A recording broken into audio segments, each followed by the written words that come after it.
back to You're All Doomed, the podcast that is still slicing and dicing its way through Jason Goes to Hell, the final Friday, 13 minutes at a time. I'm your host, Brian. And I'm Greg, and I'm done coming up with silly references to this goddamn movie. This chunk begins with Creighton Duke falling through the floorboards and ends with a New Line Cinema logo, an AOL Time Warner company. Duke falls all the way through to the basement and gets his leg impaled on a pipe, which looks rather painful.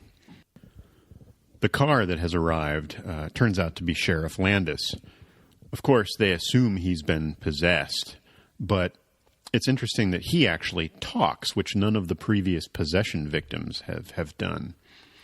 He moves to grab the knife away from Jessica, just as Randy, the young police officer, shows up. There's a little bit of which one's the bad guy bullshit. But for some reason, the sheriff lunges onto the knife and then collapses on top of Jessica. This knocks the magical dagger from her hand, and it spins across the floor as Randy goes to pick up the baby. Randy is the one who's been possessed, although he also spoke, so it's, that's not consistent with previous possessions. I do think it's a nice detail that all of Jason's stolen bodies have been progressively younger than the last. I'm not sure if that means anything, but I noticed it this time. I feel like they could have done a little bit more with the uncertainty between Sheriff Landis and Deputy Randy, like which one is Jason. It happens so quickly, you don't even really have time to process it. It's like Landis comes in, they attack him, Randy comes in, we find out that he's Jason. So I feel like they could have drawn it out a little bit more and created a little bit more suspense. Agreed. Sheriff Landis was played by Billy Green Bush. He came up in 1970s television. I knew him best as the dad in Critters. He was also in The Hitcher, which is a movie I've never seen and keep meaning to watch. This is the final credit on his IMDb page, so I presume he's retired. Probably because of that whole grab him by the pussy incident. Oh, that was a different Billy Bush. Sorry. Along those lines, we get a better look at that spooky-looking medical saddle thing that was in the scene where Josh was being shaved by Jason. It's up on this altar, but I'm not sure exactly what it's for. It's weirdly prominent, and I best I could determine it was some sort of old-school surgical stirrups. So Deputy Randy has baby Stephanie strapped into the stirrups, and he's getting ready to barf the worm into her mouth when Steven comes running into the room in slow motion with a mighty swing of his machete, slices Deputy Randy across the throat. This sends Deputy Randy to the ground where his head peels back, opening up his neck to reveal what looks kind of like a pile of ramen noodles. And out of those noodles crawls our favorite hell baby worm. This is our first good look at Wormy, who actually has small arms and a long tail, kind of like a little baby dragon. Yeah, and a little wrinkly demon face. Yeah. He scampers around the room for a while undetected until he rather unconvincingly jumps onto Steven, who easily tosses him aside. Yeah, and I love that the demon worm sounds like a baby cat being held upside down. Randy was played by Kip Marcus, who, surprise, was the director's brother. He actually started his career on the new Leave It to Beaver as Beaver's son, Kip. Even though the demon worm doesn't have legs, it leaps up at Steven's face. He catches it and throws it across the room where it bounces off a credenza and then falls through the hole into the basement. It lands near a crate that's labeled Arctic Expedition Julia Carpenter, Horlicks University, which is a reference to the crate segment of Creepshow. Next to that crate is Diana's corpse laying on the floor, spread eagle. If you're listening to this podcast while driving, you might want to pull over. Or if you're on the treadmill, you should probably stop running. If you're on the toilet, you might want to grab onto the seat with two hands. Because Wormy crawls up dead Diana's skirt and goes into dead Diana's vagina. Or her butthole. It's not entirely clear. But honestly, would it really make a difference? One way or the other, Wormy goes into either hole number 1 or hole number 2. Yeah, and this is probably my least favorite thing ever. We see it disappearing under her skirt, and then there's even a little bit of a moment of resistance before it shoots all the way up. It's disgusting, horrifying, and pretty virulently misogynistic. Even Erin Gray, who was not aware of this until she saw it happen at the premiere of the movie, was very displeased by this moment. I'm pretty sure it wasn't even her. It was probably a body double, but she was really offended and has since made her peace with Sean Cunningham and Adam Marcus, but I don't blame her for being upset. Duke manages to make his way back up to Stephen and Jessica on the floor above, but the three of them are unaware of what's going on down below, so to speak. Duke tells Jessica to grab the dagger, but it's underneath the skeletal remains of Phil the coroner. Oh, I didn't notice that detail. That's cool. Yeah, it took me a while to figure out who that was because it's there's not much left of the body, but it has to be Phil because he was the last person in there, or the first person in there with Deputy Josh, and we know Josh made it out of there, so it had to be the remains of Phil. Where did Josh melt? I think it was here, too. But you're right. I mean, there wouldn't have been a lot left of Josh either way. So, I mean, I think you're right. Was Josh like the Toxic Avenger melt? Yeah. Okay. Yeah, then that was it. That was in the room. Yeah. But Okay. oh, yeah. So I see your point. So, yeah, I guess it could possibly also be Phil. I think you're right. I think it's Phil. I mean, I think you're right.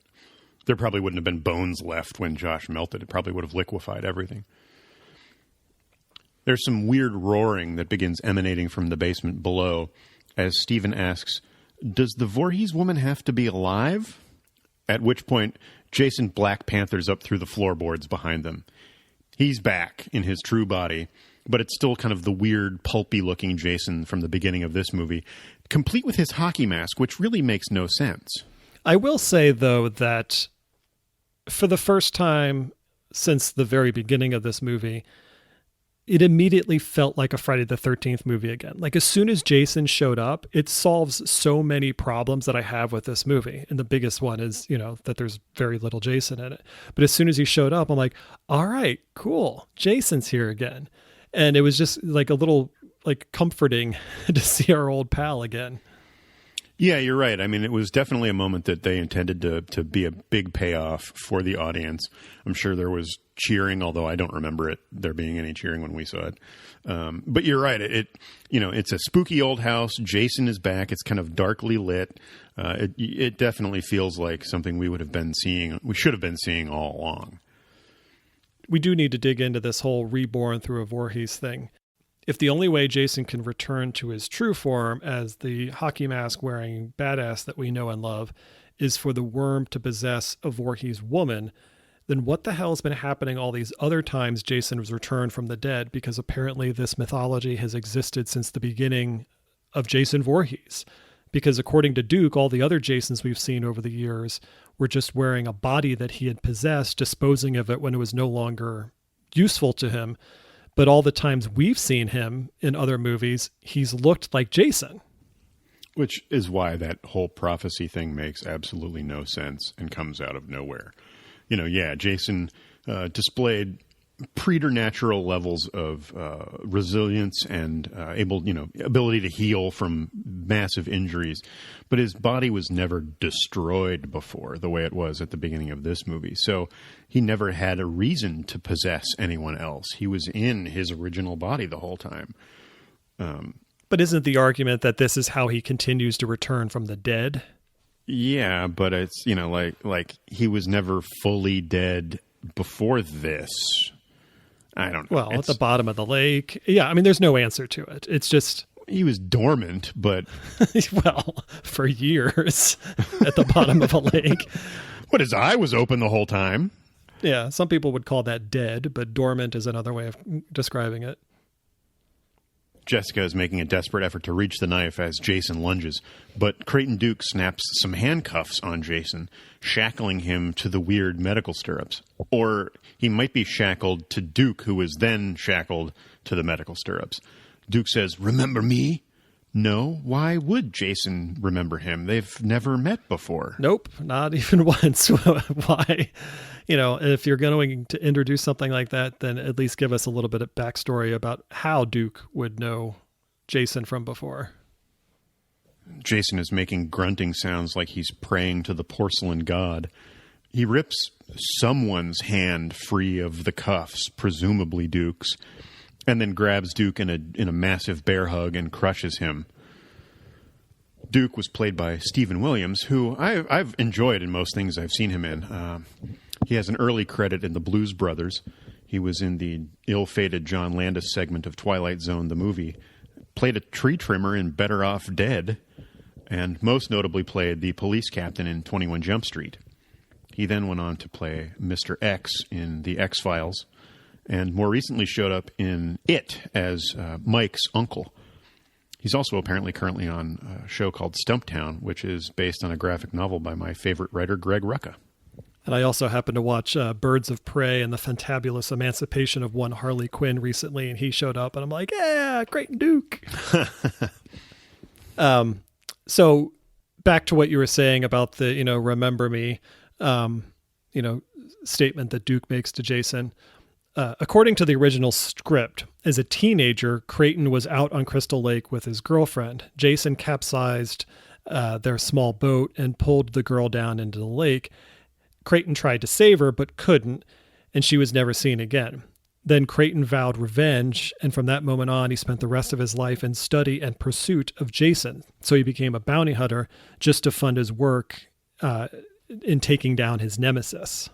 Did you just write that? Did you just write that last night? No, it's actually in the original script, but that's fine. But it basically just mirrors the whole, Uncle Charles story from Jason Takes Manhattan, that, they've had this, encounter earlier in their life. But that's fine. I mean, I don't have a problem necessarily with him being in a lake and Jason taking his girlfriend down and vowing revenge to go after him. But I do. It's never once introduced in the movie. And so why would you have a line at the end, asking Jason if he remembers him? That means absolutely nothing to us. Yeah. And I mean, it's just another example of them making the world smaller. We've already had people who have encountered Jason in the past and then have a vendetta against him years later. We've done that story before. And this is just kind of an unnecessary complication. Almost as bad as if it turns out that Creighton Duke was the adopted son of Enos the truck driver from part 1 or something. And you'll be happy to know that director Adam Marcus actually revealed that Duke was supposed to survive his fight with Jason because he planned on making a spin-off movie about Creighton Duke. Oh, Jesus. That's all we need. Yep. The knife has fallen through another goddamn hole down into the basement. So Stephen tackles Jason through a window, meaning they land outside the house. Jason gets up first, and Stephen hits him with a rake, which Jason rips out of his chest and humorously begins pummeling Stephen with the shaft. Stephen fights back and is surprisingly holding his own. He actually lands a pretty good kick in Jason's nuts, but Jason bonks him with a shovel and throws him into a jungle gym? Is this Jason's old childhood playground? Yeah. This battle on the front lawn is like Martin Riggs and Mr. Joshua. But yeah, also apparently the, not that we would know this nor care, but the jungle gym is apparently the same jungle gym from a famous scene from The Birds, the movie The Birds. Ah, neat. So yet another horror movie prop. Stephen climbs to the top of the jungle gym, but Jason flips the whole thing over, trapping Stephen underneath it. This goes on for way longer than it should, until Jessica runs up behind Jason in slow motion and stabs him in the chest with the magical dagger. It glows in his body, and globs of sickly orange light begin flying out of the wound as a massive storm begins overhead. Jason staggers around like Joe Cocker. Stephen, in a berserker rage, begins pummeling Jason with his feet and fists. Each hit causes little magical sparks to fly out the holes of Jason's hockey mask. Then Jessica does a ninja-worthy side kick, which embeds the dagger all the way in Jason's chest cavity. This causes Jason to fall to his knees, and the beams of orange light that were shooting into the sky are now being sent back down into his body as tiny white bolts of light. There are these assorted demon hands that start to punch through the ground and start pulling down anything they can get a hold of, including Stephen. And all these demon puppet hands make it look like a Fraggle Rock orgy. I like that the light the emanations from Jason's body change from orange to this pure blue-white light that begins pouring back into him. I almost wonder if that's meant to be the souls of all of his victims coming from the heavens. And now that he's, been mortally wounded by the mystical dagger, they can overtake his body and destroy him once and for all. Sure, Greg. As Jason's getting pulled into the ground, he too grabs a hold of Steven and tries to bring him down with him. But Jessica is able to pull Steven up, leaving Jason to get sucked completely below the surface. The weird helicopter spotlight that has been surrounding Jason in a pool of this white light shrinks down to a narrow beam and then disperses into hundreds of little sparkles, which momentarily form the shape of Jason's hockey mask, sort of. The next morning, we see Jessica and Steven walking arm in arm off into the sunrise. Hopefully carrying the baby. Yeah, I don't see a baby anywhere. Maybe they left her behind like they left baby Jason behind in the tunnel, and Jason takes Manhattan. Back in the dirt, a strong wind uncovers Jason's discarded hockey mask. A random dog that I think may actually be Tango from the diner scene earlier comes over and paws at it. I think we all assumed it would pee on it or scent mark it in some way, but we hear some other dogs barking in the distance, so he runs off to meet his friends. We get one last close-up of the hockey mask to remind us of all of our favorite Jason memories from this movie. God, there was just so many of them. I can't pick a favorite, but God, there was just so many. But just then, a familiar-looking glove with knives for fingers reaches out of the dirt and pulls Jason's mask down to hell once and for all. It's Freddy! Complete with a malevolent, dreamlike laugh. Do you remember that moment in the theater? I do. And I don't remember if I even cared at that point. I think I was probably, if I had to guess, I was probably kind of excited. Like, oh, cool. Freddy versus Jason. That might be a cool idea. But it certainly didn't do enough to salvage this movie for me. What about you? I mean, yeah, I remember it. It was a hell of an ending, certainly in terms of it being a surprise. I think that I was more excited about it than I should have been, given it was sort of a youthful, oh man, it'll be so neat to have these two characters meet. When in reality, if you think about it for 5 minutes, it doesn't make a lot of sense and turns out to be kind of a dull result. But I mean, I think it was just such a surprise that I was, it certainly didn't redeem the movie by any means, but it was just sort of like, oh man, I can't believe it. That's awesome. So, I mean, no matter what you think about this movie, they definitely stuck the landing in terms of the final shot. Except for the fact that no matter how hard they tried, they couldn't get Jason's mask to go completely under the dirt. Like they just keep pulling it, but there's still part of it that's sticking out. So it's like they just couldn't get it any further. And they're like, oh, screw it. It's good enough. That's hilarious. Apparently it's Kane Hodder's arm, which is kind of neat that he got to play, quote, Freddy for a moment. Good old Freddy Krueger. This takes us into the final closing credits of the movie. We can now talk about Adam Marcus, the director. He was a friend of Noel Cunningham, who was producer Sean Cunningham's son. He's since gone on to write Texas Chainsaw 3D, which was the 2013 entry in that franchise.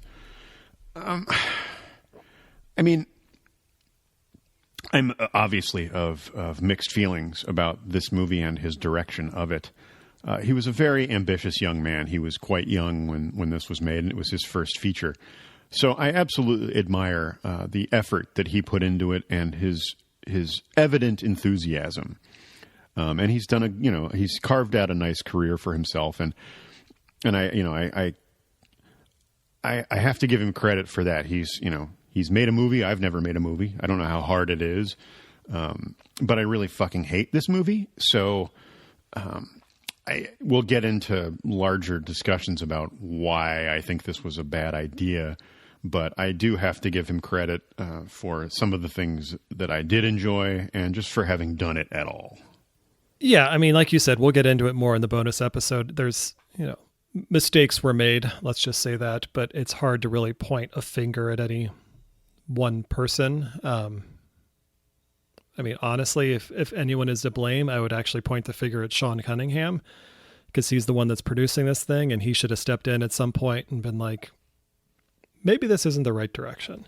Well, yeah, that's interesting, because in the documentary Crystal Lake Memories, Sean Cunningham kind of says blatantly that he thinks the body swapping thing was a mistake, and I have to wonder why he makes that assessment now and didn't say something in 1993.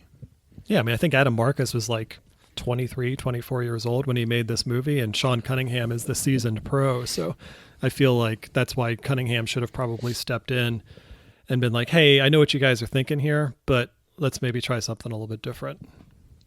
Some other noteworthy credits. The special makeup effects were by Robert Kurtzman, Greg Nicotero, and Howard Berger of the KNB Effects Group. They've done a ton of stuff up to and including The Walking Dead for AMC. But it makes sense that they were involved in this movie, because Jason in his true form looks an awful lot like an Army of Darkness monster, specifically the one in the pit that Ash is thrown into, with that kind of pulpy, elongated head. But yeah, they've done a ton of stuff, and they're great at what they do. Their contributions to this movie were certainly one of the relative highlights, and it was just nice to see that they were able to, for all the criticisms we have of the direction this movie took, I do appreciate that it gave them a chance to do some gore effects that we haven't seen in this series before. Yeah, there's some great stuff in this movie with the effects. Even some of the more subtle ones, like Ward getting his wrist snapped when he was holding the gun. It's just like kind of a cool thing. And we talked about Deputy Josh, melting into a puddle of goo. That was really good. I don't necessarily love Jason's look in this, but it is something a little bit different. And, I'm not opposed to, seeing a slightly different Jason every once in a while. Noel Cunningham himself served as an assistant editor on this movie, so he was very involved, as well. And I always keep my eyes out for any sort of nicknames in the credits, but the only one we get is the first AD, who's named Francis R., quote, Sam Mahoney III. And our surviving actors, Jessica was played by Carrie Keegan. She has a few credits. She was one of Jerry Maguire's former girlfriends. According to IMDb, she had such a negative experience making this movie that she left acting, although she had 3 credits afterwards, which spanned 10 years, so I'm not sure that trivia detail is entirely accurate. But it does sound like things got tense between her and Adam Marcus toward the end of shooting, mostly due to the fact that both were young and inexperienced, and it kind of escalated more than it should have. They aren't necessarily close, but it does sound like they buried the hatchet in the years since. Stephen was played by John D. LeMay. He came up through mid-'80s TV like Facts of Life and the remake series of The Twilight Zone, eventually landing the lead on the Friday the 13th, the TV series, which I've never seen because fuck that show. That's not fair. Apparently, it's actually quite enjoyable, but I always resented the fact that it has nothing whatsoever to do with Jason. His credits have gone quiet since 2010, the year, not the movie. According to his IMDb bio, he's returned to musical theater and is a proud member of the Open Fist Theater Company in Hollywood. And we can't forget about baby Stephanie, who was played by Brooke Shear. Let me just take one more opportunity to point out that Jason Voorhees is her character's great uncle. Let that sink in for a second. These days, Brooke Shear fancies herself to be a bit of a YouTube star, where she has her own YouTube channel where she does various makeup tips and fashion and beauty things. In the comic book Freddy vs. Jason vs. Ash, the Nightmare Warriors, there's some nonsense about a teenage Stephanie being possessed by Freddy Krueger, and she eventually dons a hockey mask and impales Jason with a machete before Tommy Jarvis steps in and finishes the job. Neat. It's funny that you bring up comic books, because I remember I bought the first issue of the Jason Goes to Hell movie adaptation series shortly before seeing this movie. It had a glow-in-the-dark hockey mask on the cover and art by Cynthia Martin, who was somebody I really enjoyed a lot in other series. But I never read it because I wound up disliking the movie so much. Jason himself was played by Kane Hodder yet again, but he'll come back one more time, so we'll cover him at that point. It's always just nice to see him, although I would say he was not in this movie nearly enough. One credit I noticed was a production assistant named Sean Combs, so I wonder if it was Puff Daddy. Yeah. That wraps things up for Jason Goes to Hell. The death count this segment was 4, presumably. We have Sheriff Landis, Randy the deputy, Creighton Duke, although there's some question about whether or not he was truly killed, and Jason himself, rather definitively. So if you haven't been put through enough hell already, join us next week for a bonus wrap-up episode where we're going to take an even deeper dive and go even further into hell. So join us next week for one more episode of You're All Doomed.